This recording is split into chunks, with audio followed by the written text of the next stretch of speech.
नमस्कार और स्वागत है फिर से आप सभी आंगनवाड़ी सेविकाओं और आंगनवाड़ी सहायिकाओं बहनों का हमारी एक और बहुत ही इम्पोर्टेंट वीडियो में। बहनों, जिस प्रकार से आप सभी को पता है कि पहले गुजरात हाई कोर्ट के द्वारा आंगनवाड़ी सेविकाओं के लिए, गुजरात की तमाम आंगनवाड़ी बहनों के लिए अच्छी न्यूज़, अच्छी खबर सामने आई थी। उसी प्रकार से अब यूपी में भी आंगनवाड़ी बहनों का प्रदर्शन चल रहा है और उनके मानदेय को बढ़ाने, उनके वेतन को बढ़ाने संबंधी जानकारी उपलब्ध कराई गई है। यहाँ पे देखिए, इस वीडियो में समझेंगे कि गुजरात के बाद यूपी किस प्रकार से काम कर रहा है एवं यूपी की तमाम आंगनबाड़ी बहनों द्वारा कौन सा ऐसा कारण है जिसके बाद उनके मानदेय में वृद्धि की जाएगी। यह वीडियो प्रत्येक आंगनबाड़ी सेविकाओं के लिए अनिवार्य है, वो बिहार से हो, मध्य प्रदेश से हो, यूपी की हो या अन्य जिले से या अन्य राज्य से निवास करती हो। देखिए, सबसे पहले तो देखिए कि आप सभी को पता होगा कि गुजरात हाई कोर्ट के द्वारा एक फैसला दिया गया था, जिसके बाद गुजरात की जितनी भी आंगनबाड़ी बहनें थीं, उनको सरकारी कर्मचारी का दर्जा एवं उनके मानदेय में बढ़ोतरी की गई थी। और उसके बाद ये न्यूज़ सामने आ रही है, जिसमें बताया गया कि गुजरात हाई कोर्ट के आदेश के बाद यूपी में चली हलचल। कब होगा आदेश जारी? यहाँ पे यूपी में भी आंगनबाड़ी सेविकाओं के द्वारा धरना प्रदर्शन किया गया और इनके मानदेय में वृद्धि की जानकारी यहाँ पे सामने आ रही है। यहाँ पढ़ते हैं, दिया गया है कि गुजरात हाई कोर्ट के द्वारा आंगनबाड़ी वर्कर्स के मानदेय में बढ़ोतरी और सरकारी कर्मचारी बनने के आदेश को लेकर अलग-अलग राज्यों से हलचल शुरू हो गई है। बताया गया है कि गुजरात हाई कोर्ट के द्वारा जब आंगनबाड़ी वर्कर्स के मानदेय में बढ़ोतरी की गई, उनको सरकारी कर्मचारी बनाया गया, उनको इसका दर्जा दिया गया, तो बहुत सारी जगहों से, जिलों से, राज्यों से हलचल शुरू हुई। यानी वहाँ की भी आंगनबाड़ी सेविका सहायिका एक्टिव हुई और अपने काम के प्रति, अपने मानदेय को बढ़ाने के प्रति जानकारी उपलब्ध कराई गई। फिर दिया गया है, अब सभी राज्यों की आंगनबाड़ी उच्च न्यायालय जाने की तैयारी में लग गई हैं। जिस प्रकार से गुजरात की आंगनबाड़ी बहनों को इंसाफ मिला, न्याय मिला, उसी प्रकार से सभी आंगनबाड़ी बहनें चाहती हैं कि उनके जगह पे भी, उनके क्षेत्र में भी, उनके राज्य में भी आंगनबाड़ी बहनों को न्याय मिले और उच्च न्यायालय यानी वो भी हाई कोर्ट जाने की तैयारी करने लगी हैं। जबकि उत्तर प्रदेश में इस संबंधित याचिका भी पहले दायर करा चुकी गई थी। यानी उत्तर प्रदेश में इससे पहले ही याचिका, जो पत्र है, मांग पत्र है या सूचना पत्र, उसको जारी करा दी गई थी और इसकी जो दायरा है, यानी इसको हम पे सबमिट कर दिया गया था। दिया गया है कि जिले में आंगनबाड़ी कार्यकर्तियों और सहायिकाओं, एसएससी के बैनर तले आंगनबाड़ी कार्यकर्तियों और सहायिकाओं आईसीडीएस बचाओ आंगनबाड़ी सम्मेलन में शामिल होकर अम्बेडकर पार्क पहुंची। उन्होंने अपनी मांगों को लेकर प्रधानमंत्री को ज्ञापन सौंपा। यानी आंगनबाड़ी बहनें जो हैं, जो यूपी आंगनबाड़ी बहनें हैं, उनके द्वारा रामपुर से यहाँ पे अम्बेडकर पार्क पहुंचकर उन आंगनबाड़ी बहनों के द्वारा प्रधानमंत्री को यानी पीएम मोदी को अपना ज्ञापन, अपना पत्र सौंपा गया। वही यहाँ पे दर्शाया जा रहा है और बताया जा रहा है। दिया गया कि आंगनबाड़ी बहनों का कहना है कि गुजरात हाई कोर्ट ने 30 अक्टूबर 2024 को जो फैसला सुनाया था, उसे यूपी में भी लागू किया जाए। यानी गुजरात की जो आंगनबाड़ी बहनें हैं, जिनके उच्च न्यायालय में मांगों को पूरा किया गया, उसी प्रकार से यूपी में भी आंगनबाड़ी सेविकाओं के लिए उसी नियम को लागू किया जाए, उनके मानदेय को वृद्धि की जाए, उनके सरकारी कर्मचारी का दर्जा भी दिया जाए।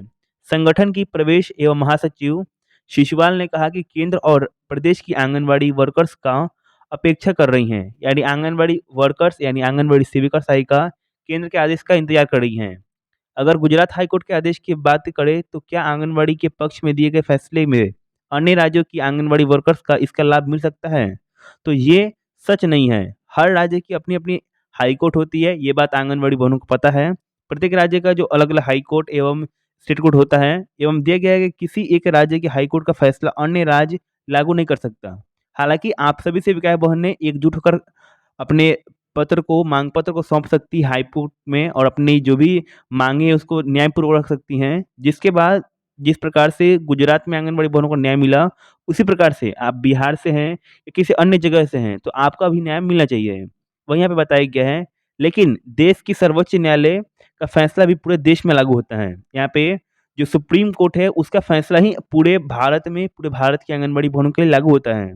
तो अगर आंगनबाड़ी बहनों को सभी को फैसला दिलाना है या सभी को न्याय दिलाना है, तो उनको सर्वोच्च न्यायालय यानी सुप्रीम कोर्ट में जाकर याचिका दायर करानी होगी।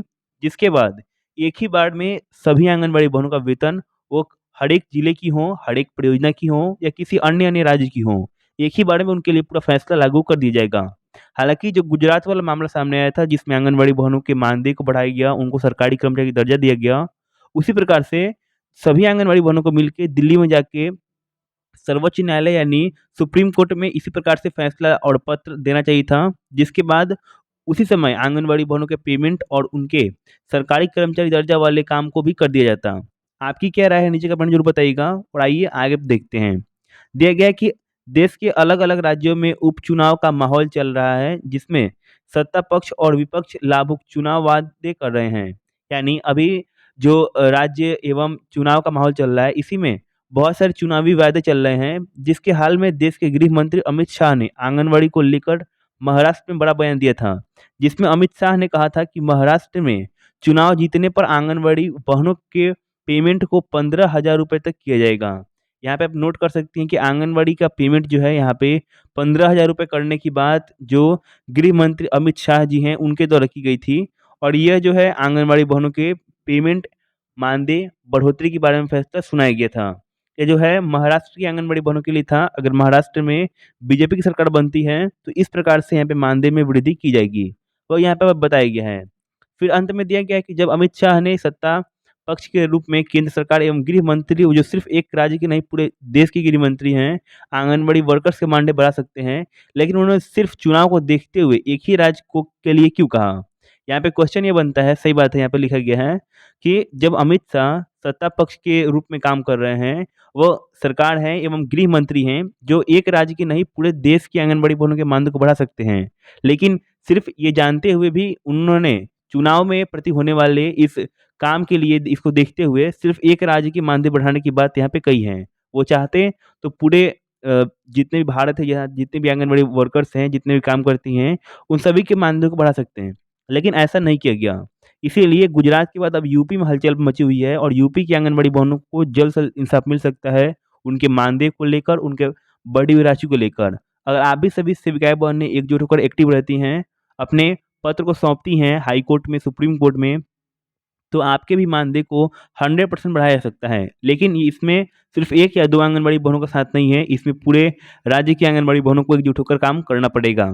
कुछ महीनों पहले बिहार में भी ऐसा किया गया था, जहाँ पे उन आंगनबाड़ी सेविकाओं के द्वारा लगभग 2 महीनों तक हड़ताल प्रदर्शन किया गया, लेकिन उनका उसको कोई फ़ायदा नहीं मिला। मात्र 1,000 रुपए तक की राशि उनके जो पैसा है, वेतन है, उसमें बढ़ाया गया। ये काफ़ी अपमानजनक था, लेकिन आंगनबाड़ी बहनों के द्वारा काम किया जा रहा है और बहुत सारी जगहों पे धरना प्रदर्शन भी चल रहा है। आप ही क्या राय है? क्या सच में अब यूपी में भी आंगनबाड़ी बहनों का जिस प्रकार से गुजरात में मानदेय बढ़ा था, यूपी में भी बढ़ेगा? और बढ़ेगा तो कितना बढ़ना चाहिए? इसके बारे में लिखिएगा और आप किस राज्य से और कहाँ से ये वीडियो देख रही हैं, उसके बारे में लिखिएगा, ताकि सभी आंगनबाड़ी बहनों को जानकारी मिल सके और वो भी इसी प्रकार की इन्फॉर्मेटिव वीडियो को देख सकें। इस वीडियो में इतना ही। इस वीडियो को शेयर करें ताकि आंगनबाड़ी सेविकाएँ बन जागरूक हो सकें और वीडियो को अपने आंगनबाड़ी ग्रुप, महिला पर्यवेक्षिका जितना शेयर कर सकते हैं करें। अपने व्हाट्सएप स्टेटस पर लगाएँ, जिससे सभी आंगनबाड़ी बहनें इस वीडियो को देख सकें और जान सकें कि अब यूपी में भी किस प्रकार से मानदेय बढ़ोतरी की बात चल रही है। आज की वीडियो में इतना ही। हम फिर से ज़रूर मिलेंगे एक और नई और बहुत ही इम्पोर्टेंट और महत्वपूर्ण वीडियो के साथ। तब तक के लिए धन्यवाद।